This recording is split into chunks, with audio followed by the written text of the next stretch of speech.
saling mencari cinta, cinta bersemi saat pandemi. Masker dan vaksin mengikat janji, janji setia, setia abadi. Masker, vaksin, kau duet sejati. Ayo masker, ayo vaksin, tiada yang dapat merenggut sehatmu. Masker, vaksin, kau duet sejati. Ayo masker, ayo vaksin, tiada yang dapat merenggut sehatmu.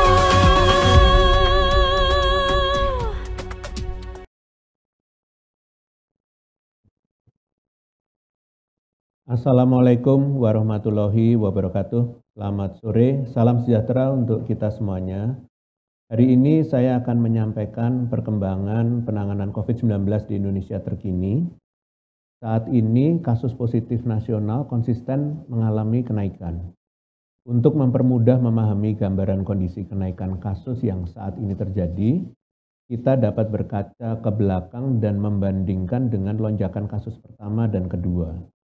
Jika dibandingkan dengan gelombang kasus pertama, penambahan kasus positif saat ini sudah jauh melebihi puncak pertama. Pada puncak pertama, penambahan kasus mingguan tertinggi adalah sebesar 88.000 kasus, sementara di minggu lalu penambahan kasus positif mencapai lebih dari 170.000 kasus, atau hampir 2 kali lipat puncak lonjakan pertama. Dan jika dibandingkan dengan lonjakan kasus kedua, penambahan kasus saat ini setara dengan penambahan kasus pada akhir bulan Juni, atau setengah dari puncak lonjakan kasus kedua. Meskipun demikian, pada masa lonjakan kasus kedua, peningkatan telah terjadi sejak awal Mei atau membutuhkan waktu 8 minggu untuk mencapai kondisi kasus yang setara dengan saat ini. Sementara penambahan kasus saat ini hanya dicapai dalam waktu 3 minggu saja atau 2,5 kali lebih cepat dibanding lonjakan kedua.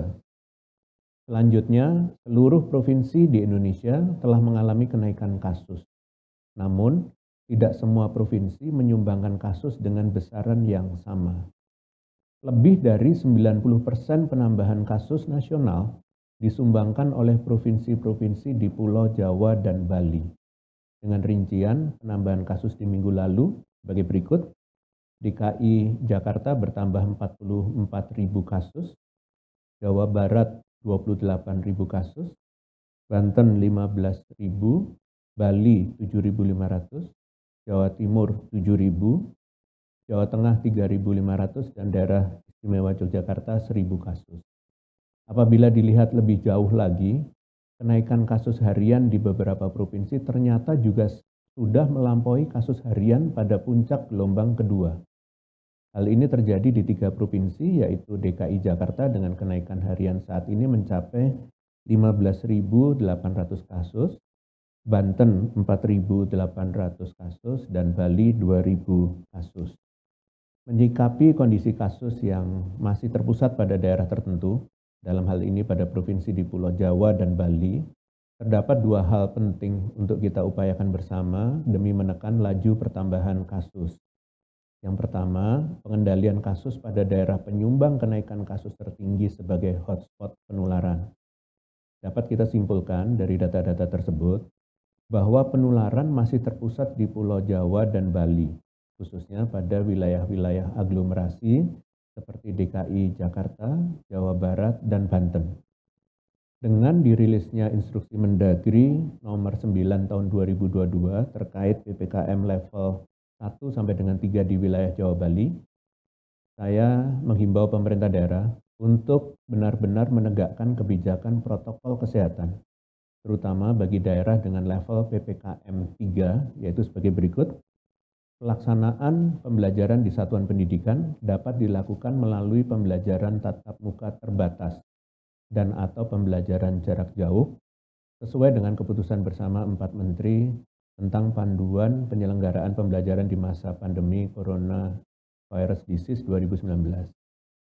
Pelaksanaan kegiatan pada sektor esensial diberlakukan maksimal 25% work from office atau bekerja di kantor, dan hanya bagi pegawai yang sudah divaksin dan wajib menggunakan aplikasi Peduli Lindungi pada pintu akses masuk dan keluar tempat kerja.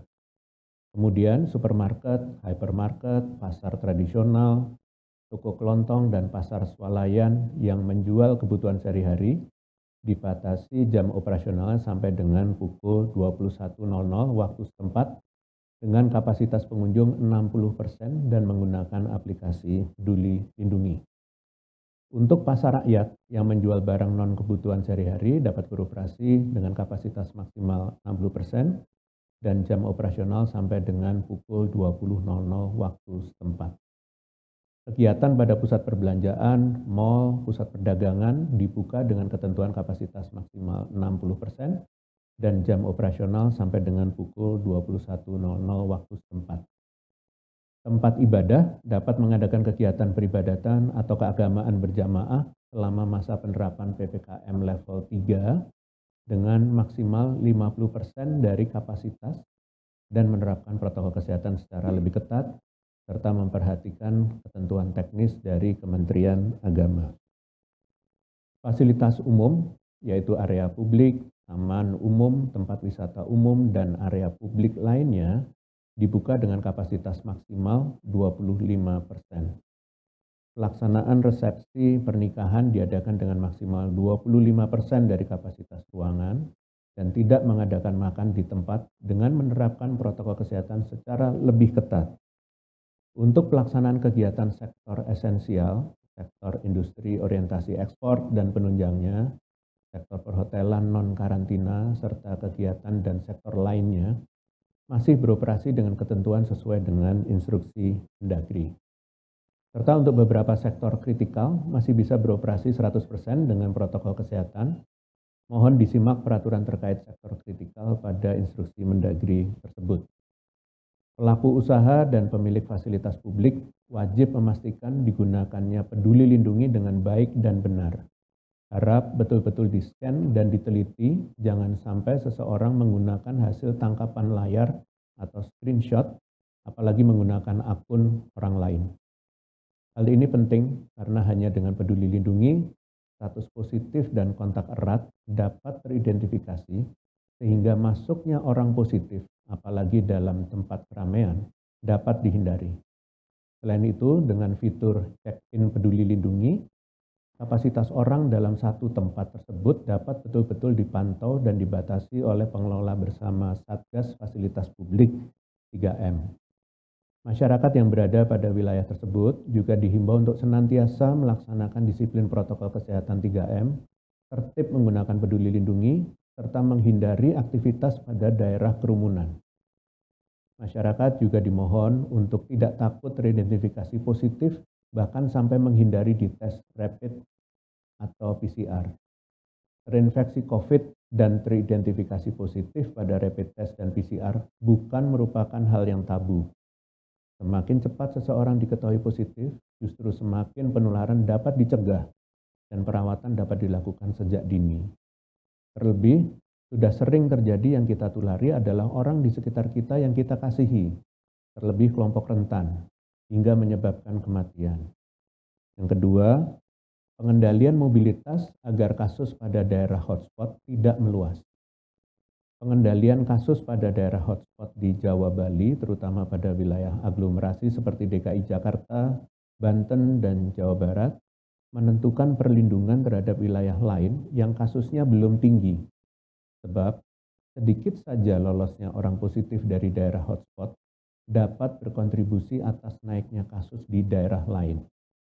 Sehingga testing merupakan penentu mobilitas yang aman. Karena hanya dengan testing kita dapat mengenali orang yang positif.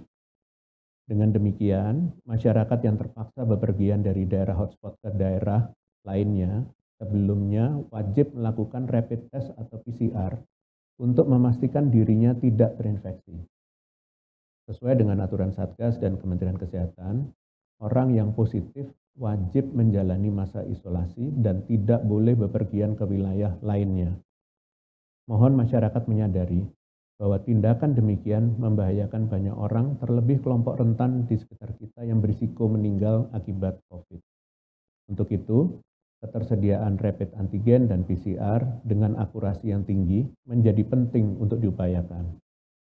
Pemerintah melalui Kementerian Kesehatan telah melakukan pemeriksaan mutu eksternal berupa kalibrasi dan optimasi alat dan bahan setiap 3 bulan untuk menjamin akurasi alat yang digunakan.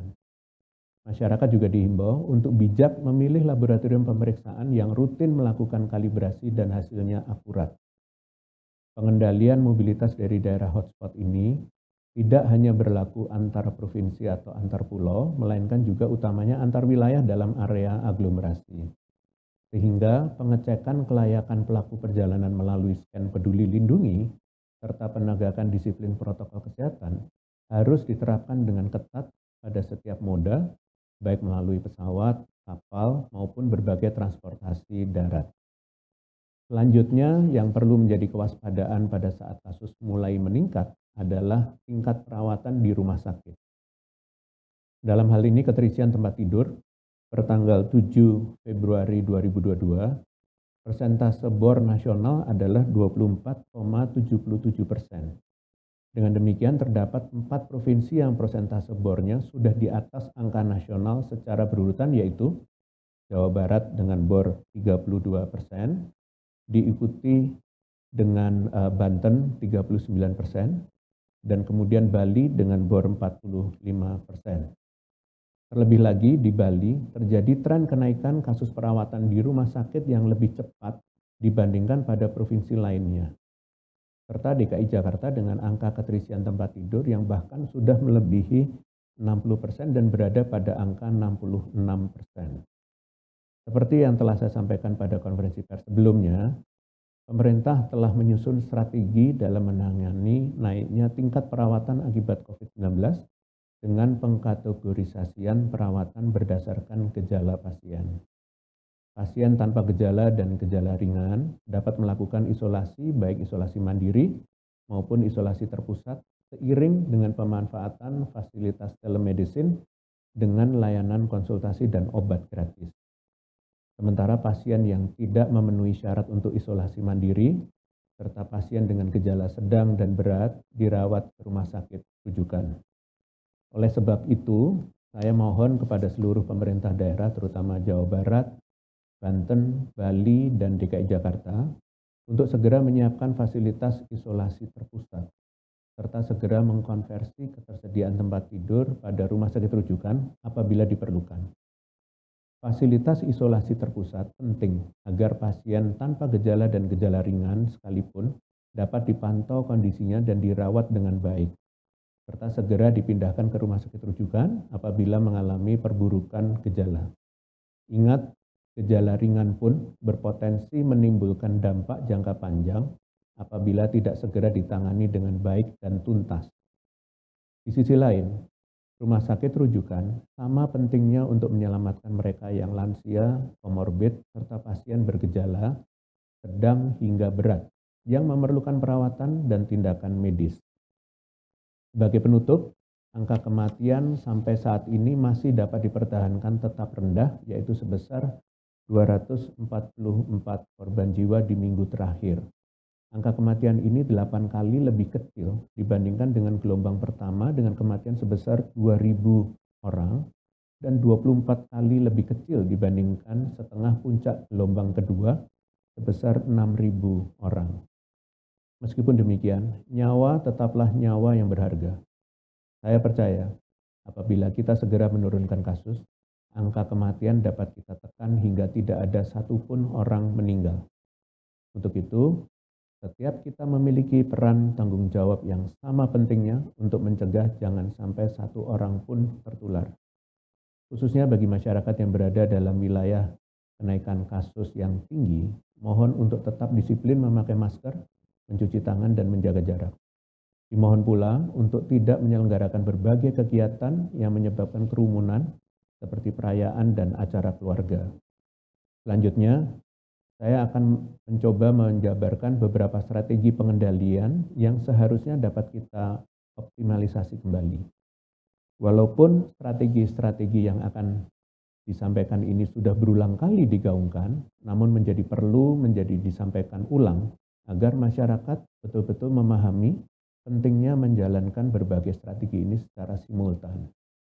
Terkini fakta dan data di lapangan menunjukkan bahwa pertama, angka reproduction rate seluruh pulau di Indonesia per minggu ini seluruhnya sudah berada di atas angka 1, yaitu dari 1,02 sampai dengan 1,12, di mana artinya penularan masih ada dan terjadi di komunitas dengan pola penambahan kasus berlipat atau eksponensial. Angka ini perlu diamati selama 2 minggu ke depan sebelum bisa menjustifikasi dengan objektif bahwa secara kondisi penularan cukup mengkhawatirkan sebagai dasar penyesuaian kebijakan.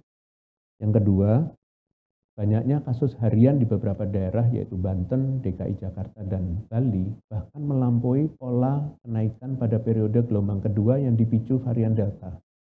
Hal ini berpotensi memunculkan gelombang kasus baru di Indonesia. Dan yang ketiga, terjadi tren kenaikan rawat inap di rumah sakit secara konsisten sejak tanggal 21 Januari 2022. Jika tidak segera diantisipasi, maka dapat menyebabkan peningkatan keterisian rumah sakit dan fasilitas kesehatan lainnya.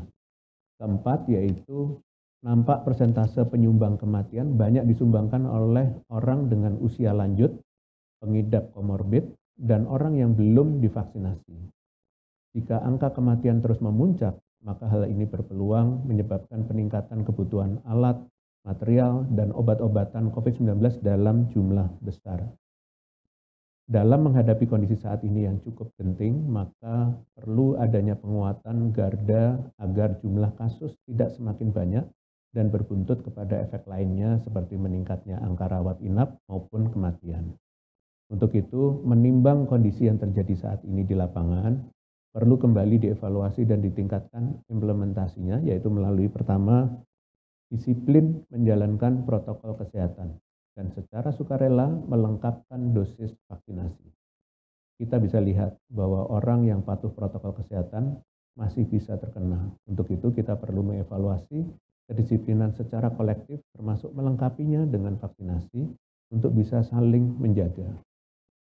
Khususnya terkait efektivitas vaksinasi, studi Dukan dan kawan-kawan di Ontario, Kanada tahun 2021 menyatakan bahwa kekebalan terhadap COVID-19 pada individu akan semakin tinggi seiring dosis vaksinasi yang diterima.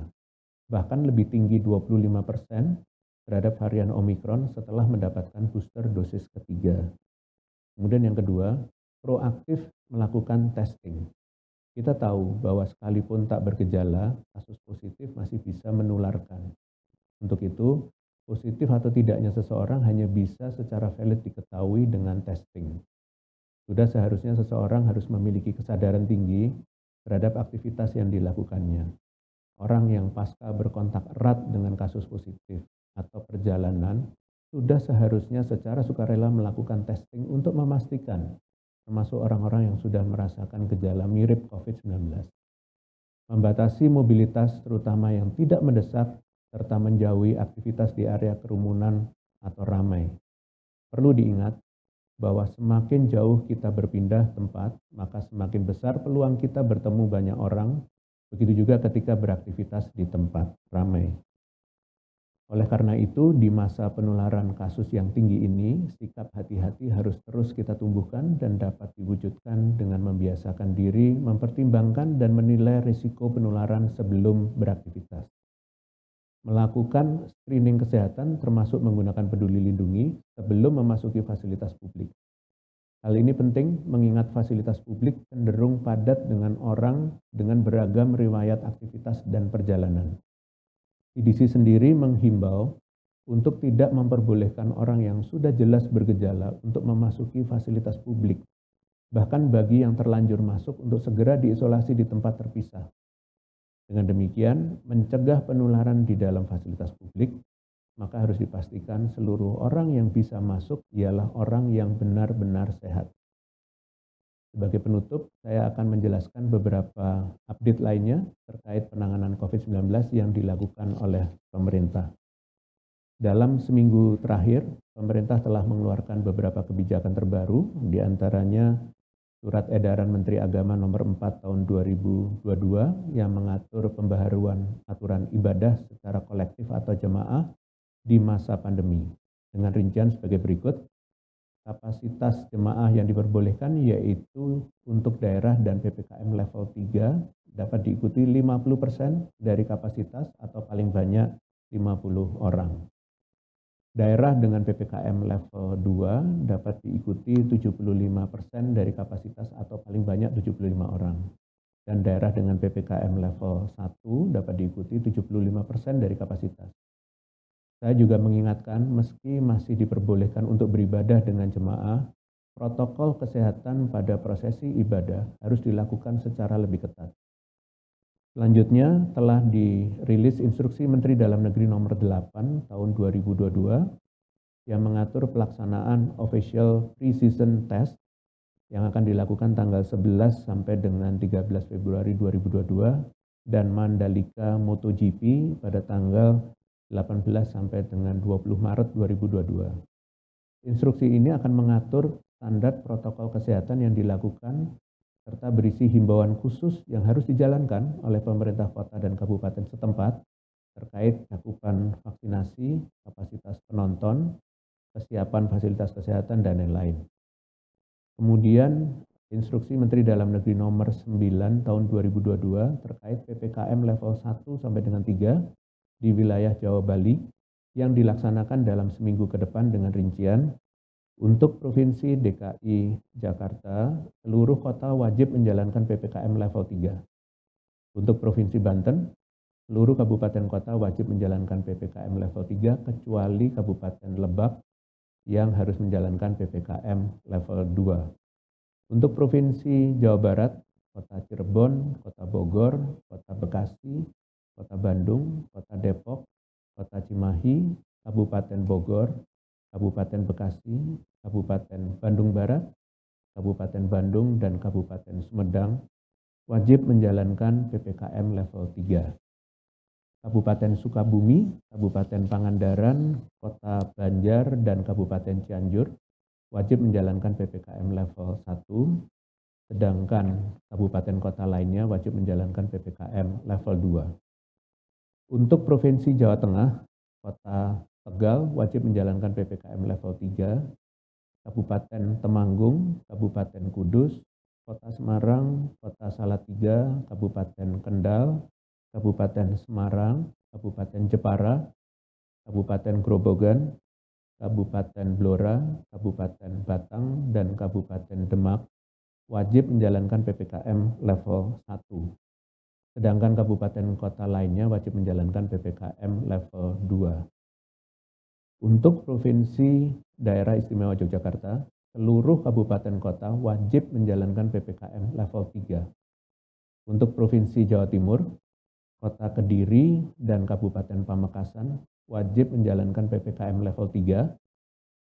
Kemudian Kabupaten Trenggalek, Kabupaten Ponorogo, Kabupaten Pacitan, Kabupaten Ngawi, Kabupaten Magetan, Kabupaten Madiun, Kota Probolinggo, Kota Blitar, Kabupaten Kediri, Kabupaten Blitar, Kabupaten Tuban, Kabupaten Sumeneb, Kabupaten Probolinggo, Kabupaten Pasuruan, dan Kabupaten Bojonegoro wajib menjalankan PPKM level 1. Sedangkan kabupaten kota lainnya wajib menjalankan PPKM level 2. Dan terakhir untuk Provinsi Bali, seluruh kabupaten kota wajib menjalankan PPKM level 3. Kemudian terkait perkembangan vaksinasi pertanggal 7 Februari 2022 kemarin, kurang lebih telah disuntikkan sebanyak 186 juta dosis vaksinasi pertama, 131 juta dosis vaksinasi dosis kedua, dan 5 juta dosis vaksin ketiga. Badan POM juga telah menerbitkan izin penggunaan darurat atau Emergency Use of Authorization bagi vaksin Sinopharm sebagai vaksin booster. membuatnya jadi vaksin ke-6 yang direkomendasikan menjadi booster di Indonesia setelah penetapan CoronaVac Sinovac, Pfizer, AstraZeneca, Moderna, dan Sinovac. Diharapkan penambahan jenis vaksin ini dapat meningkatkan laju vaksinasi booster yang perlu dilakukan untuk memperkuat pembentukan kekebalan komunitas yang juga telah dibentuk dari upaya vaksinasi dosis pertama dan kedua. Kami menghimbau bagi masyarakat yang belum mendapatkan vaksin booster untuk sesegera mungkin memeriksa status kelayakan pada aplikasi Peduli Lindungi dan mendapatkan vaksin pada fasilitas kesehatan terdekat. Sekian konferensi pers hari ini, saya lanjutkan dengan sesi tanya jawab dengan media. Terima kasih. Selamat sore Prof, telah masuk beberapa pertanyaan dari rekan-rekan media. Yang pertama dari fatberita1.com. Menkes Budi Gunadi Sadikin menyebutkan 3 provinsi di Indonesia, yaitu DKI Jakarta, Banten, dan Bali, memiliki kasus COVID-19 dengan varian Omikron sudah melebihi kasus COVID-19 pada saat varian Delta menginfeksi pada periode Juni-Agustus 2021. Apakah ketiga daerah sudah dapat disebut telah memasuki gelombang ketiga COVID-19? Apa saja parameternya?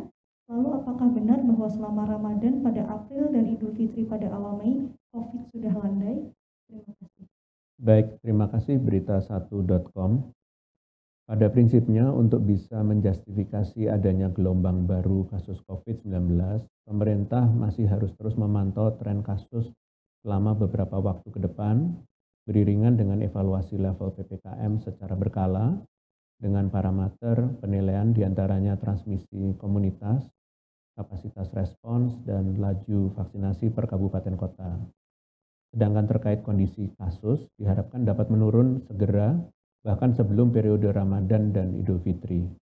Tujuan ini akan dapat dicapai jika kita bersama-sama memaksimalkan kembali upaya-upaya pencegahan penularan COVID-19 sebagaimana yang sudah saya sampaikan juga dalam konferensi pers pada sore hari ini. Terima kasih. Untuk pertanyaan kedua dari Fitri Liputan6.com dan Firna Antara. Bagaimana tanggapan Satgas mengenai viralnya wisatawan positif COVID-19 yang gagal ke Bali malah jalan-jalan keliling Malang? Terkait hal itu, bagaimana pengawasan Peduli Lindungi di tempat-tempat publik agar pengunjung yang positif COVID-19 dipastikan tidak berkeliaran, mengingat kasus COVID-19 juga sedang naik. Baik, terima kasih Liputan6.com dan Antara. Melihat kondisi ini, kami amat prihatin, karena masih saja ada orang yang menyepelekan penularan COVID-19 bahkan sedang tinggi dalam 2 minggu terakhir. Kita perlu mengesampingkan ego kita terlebih dahulu untuk keselamatan bersama. Selain kesadaran yang harus tinggi dari masyarakat, pemerintah setempat termasuk penyelenggara wisata sebagai penanggung jawab fasilitas publik untuk betul-betul melakukan screening kesehatan karena dapat mencegah penularan yang tinggi di tengah kondisi alamiah fasilitas publik yang cenderung padat. Untuk pemerintah daerah juga harus memberikan sanksi yang memberikan efek jera pada masyarakat karena sudah 2 tahun berjalan pandemi. TNI, Polri, Pemda perlu menegakkan peraturan agar kita semua bisa produktif dan aman COVID. Terima kasih. Pertanyaan terakhir dari Fitri Liputan6.com. Bagaimana update penguatan protokol kesehatan tenaga kesehatan menghadapi kenaikan kasus COVID-19? Terima kasih Liputan6.com. Khusus proteksi untuk tenaga kesehatan, Kementerian Kesehatan bersama dengan BNPB terus berusaha memenuhi ketersediaan sarana dan prasarana pendukung baik untuk optimalisasi perawatan pasien maupun perlindungan tenaga kesehatan yang bertugas seperti pemberian alat pelindung diri level 1, 2, dan 3 berdasarkan besar peluang kontak dengan kasus positif. Untuk itu, dimohon bagi seluruh masyarakat, khususnya tenaga kesehatan yang bekerja di rumah sakit, untuk ekstra hati-hati dengan disiplin menggunakan alat pelindung diri sesuai pedoman profesi yang telah ditetapkan. Selain itu, dihimbau juga untuk pihak rumah sakit memastikan betul bahwa tenaga kesehatan dapat bekerja dengan ritme yang manusiawi untuk mencegah kemunculan burnout atau kelelahan. Terima kasih. Dengan demikian, konferensi pers pada sore hari ini berakhir. Terima kasih atas perhatiannya. Selamat sore. Wassalamualaikum warahmatullahi wabarakatuh.